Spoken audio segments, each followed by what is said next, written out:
Hi friends, welcome to MS world. அனைவரும் நலமா? சிக்கன்னா பிரியாணி தான் செய்யணுமா? அதுவும் பிரியாணினா கலராக தான் இருக்கணுமா? என்ன யார் ரூல்ஸ் போட்டது? நாம பிரேக் பண்ணுவோம். நல்லா ஒயிட் கலர்ல பிரியாணின்னு சொல்லலாம், இல்லைன்னா சிக்கன் யாக்னி புலாவ்னு சொல்லலாம், இல்லைன்னா சிக்கன் புலாவ்னு சொல்லலாம். ரொம்ப ஈஸியாக செஞ்சிடலாம். சாதம் எவ்வளோ லாங்கா உதிரி உதிரியாக வந்திருக்குது பாருங்க. 1/2 kg சிக்கனை வாஷ் பண்ணிட்டு, ஒரு சின்ன பல்லாரி வெங்காயம் ரஃபா சாப் பண்ணிட்டு, ஒரு பச்சை மிளகாய், அதோட ஒரு காஞ்ச மிளகாய், ஒரு பட்டை, ஒரு கிராம்பு, ஒரு ஏலக்காய், சால்ட் டேஸ்ட்டுக்கு, 3/4 டீஸ்பூன் மல்லித்தூள், ஒரு பிஞ்சு மிளகுத்தூள், 1/2 டீஸ்பூன் ஜீரகத்தூள், 1/2 டீஸ்பூன் இஞ்சி பூண்டு பேஸ்ட்டு, மூழ்கிற அளவு மட்டும் தண்ணி விட்டு இதை அப்படியே மூடி போட்டு குக் பண்ணிக்கலாம். இது நல்லா வேகட்டும். இது வெந்துட்டு இருக்கிற கேப்ல இப்போதான் நான் அரிசி அளக்க போறேன். இதுல ஆயில் இல்லைன்னா நெய் நம்ம கொஞ்சம் சேர்த்துக்கலாம். நான் மறந்துட்டேன், அதை இப்போ சேர்க்கிறேன். சேர்த்துட்டு மூடி போட்டு வேக விட்டுருவோம். 2 டம்ளர் அரிசி அளந்து வச்சிருக்கேன். நல்லா 3 தடவை கழுவிட்டு ஊற வச்சிருக்கேன். இப்போ பார்த்தீங்கன்னா சிக்கன் நல்லாவே வெந்துருச்சு. சிக்கன் 3/4 வாசி வெந்தால் கூட போதும், ஏன்னா திரும்ப குக்கிங் ப்ராசஸ் இருக்கு, அதை ஞாபகம் வச்சுக்கோங்க.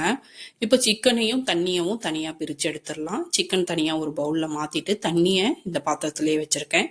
இதில் இருக்கிற தண்ணி நம்ம அரிசி வேக வைக்கிறதுக்கு யூஸ் பண்ண போகிறோம். 2 டம்ளர் அரிசிக்கு 3 டம்ளர் தண்ணி சரியாக இருக்கும். அதனால இதுல இருக்கிற தண்ணிக்கு குறைக்கி நான் மீதி தண்ணி பிளைன் வாட்டரை சேர்த்து கொதிக்க வச்சுட்டு இருக்கேன் இந்த பக்கம். இப்போ சாதத்தை தாளிக்க போறோம். 1 டேபிள் ஸ்பூன் நெய், 2 டேபிள் ஸ்பூன் நல்லெண்ணெய், ஒரு பட்டை, ஒரு கிராம்பு, ஒரு ஏலக்காய் பொரிஞ்சதும் ஒரு பச்சை மிளகாய், ஒரு பெரிய பல்லாரி வெங்காயம். பல்லாரி வெங்காயம் கண்ணாடி பதம் வர்ற அளவுக்கு வதக்கி கொடுத்தா போதும், ரொம்ப கலர் சேஞ்ச் ஆக வேண்டாம். கண்ணாடி பதம் வந்ததுமே ஒரு 1/2 டீஸ்பூன் அளவுக்கு இஞ்சி பூண்டு பேஸ்ட்டு, கறியிலேயே இஞ்சி பூண்டு பேஸ்ட்டு போட்டிருக்கோம், அதனால இதில் 1/2 டீஸ்பூன் போட்டால் போதும். புதினா இலைகள் நிறையா இருந்தால் சேர்த்துக்கலாம், என்கிட்ட கொஞ்சமாக தான் இருந்தது. இஞ்சி பூண்டோட பச்சை வாசனை போனதும் 1/2 டீஸ்பூன் பட்டை, கிராம்பு, ஏலக்காய் பவுடர் பண்ணது, 3/4 டீஸ்பூன் மல்லித்தூள். வேற எந்த மசாலாவும் கிடையாது, இவ்வளோதான். கறியில் போட்ட மசாலா கொஞ்சமாக போட்டோம், இதில் போட்டோம். அதனால சின்னவங்க பெரியவங்க எல்லாரும் விரும்பி சாப்பிட்ற மாதிரி திகட்டாமல் இருக்கும், நல்லா இருக்கும். நெஞ்சு கறிக்கிறது அந்த மாதிரிலாம் இருக்காது, ஈஸியாக டைஜஷன் ஆகிடும். அதை ஒரு மிக்ஸ் கொடுத்துட்டு 3 டேபிள் ஸ்பூன் தயிர், இல்லைன்னா 50லேருந்து 75 மில்லி அளவுக்கு தயிர் சேர்த்து மிக்ஸ் கொடுத்து விட்டுடலாம். இப்போ சிக்கனை சேர்த்துக்கலாம். சேர்த்து நல்லா ஒரு மிக்ஸ் கொடுத்து விட்டுடலாம். நம்ம பட்டை, கிராம்பு, ஏலக்காய் பவுடர் போடும் போதே கூட நம்ம சிக்கனை சேர்த்துட்டு அதுக்கப்புறம் கூட தயிர் சேர்த்துக்கலாம். எப்படி சேர்த்தாலும் ஒன்று தான், டேஸ்ட் எதுவும் ரொம்ப டிஃப்ரென்ஸ் இருக்காது.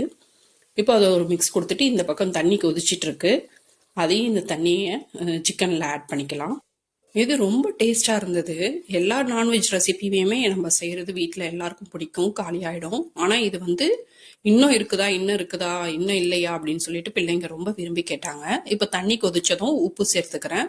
கொஞ்சமாக தான் உப்பு சேர்த்துருந்தோம், அதனால பேலன்ஸ் உப்பு சேர்த்துட்டு அரிசியை தண்ணி வடித்து சேர்த்துட்டு ஜென்டலாக ஒரு மிக்ஸ் கொடுத்துடலாம். இந்த தண்ணியில் அந்த உப்பு கொஞ்சம் தூக்கலாக தெரியணும், அப்போ தான் சாதம் வெந்து வரும்போது நமக்கு கரெக்டாக இருக்கும். மூடி போட்டு கொஞ்சம் நேரம் கொதிக்க விடுறேன். இப்போ நல்லா கொஞ்சம் ஒரு கொதி வந்ததுக்கு அப்புறமா, அரிசி போட்டதுக்கப்புறம் கொதி வந்ததுக்கு அப்புறமா புளிப்பு பேலன்ஸ் பண்ணுற மாதிரி ஒரு 1/2 லெமனோட ஜூஸ் மட்டும் நான் ஆட் பண்ணிக்கிறேன். நீங்கள் உங்கள் புளிப்புக்கு தகுந்த மாதிரி தயிர், லெமன் ஜூஸ்லாம் எவ்வளோ தேவையோ அவ்வளோ சேர்த்துக்கலாம். லெமன் பிழிஞ்சு விட்டு ஒரு மிக்ஸ் கொடுத்துட்டு திரும்ப அரிசியும் தண்ணியும் ஒரே லெவலாக வர்ற வரைக்கும் குக் பண்ணிடுவோம். ஒரே லெவலாக வந்ததும் மூடி போட்டு சிம்லையே ஒரு 10 நிமிஷம் வேக விடுவோம். ரொம்ப ஹை ஹீட்டில் வைக்கக்கூடாது, சிம்மில் வச்சா கரெக்டாக இருக்கும் வேகிறதுக்கு. சிம்மில் வச்சு வெயிட் வச்சு ஒரு 10 நிமிஷம் வேக விடுவோம். இப்போ 10 நிமிஷம் ஆனதும் ஓப்பன் பண்ணிவிட்டு கீழே இருக்கிற சாதம் மேலே இருக்கிற சாதம் கீழே வர மாதிரி திருப்பி போட்டுக்கலாம். அப்போ தான் ஈவனாக குக் ஆகும், இல்லைன்னா ஒரு பக்கம் நல்லா வெந்திருக்கும், இன்னொரு பக்கம் நல்லா வேகாமல் இருக்கும்.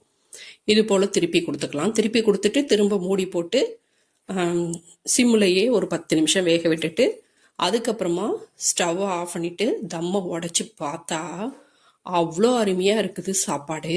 அப்படியே லாங்காக இருக்குது, திறக்கும் போதே அவ்வளோ மனம்.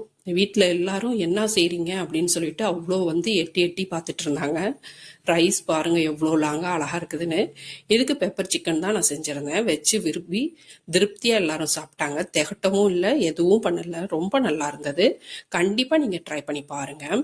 உங்களுக்கு இந்த வீடியோ பிடிச்சிருந்தா லைக் பண்ணுங்கள், சப்ஸ்கிரைப் பண்ணுங்கள், ஃப்ரெண்ட்ஸ் அண்ட் ஃபேமிலிக்கு ஷேர் பண்ணுங்கள், சப்போர்ட் பண்ணுங்கள் ஃப்ரெண்ட்ஸ். தேங்க்யூ.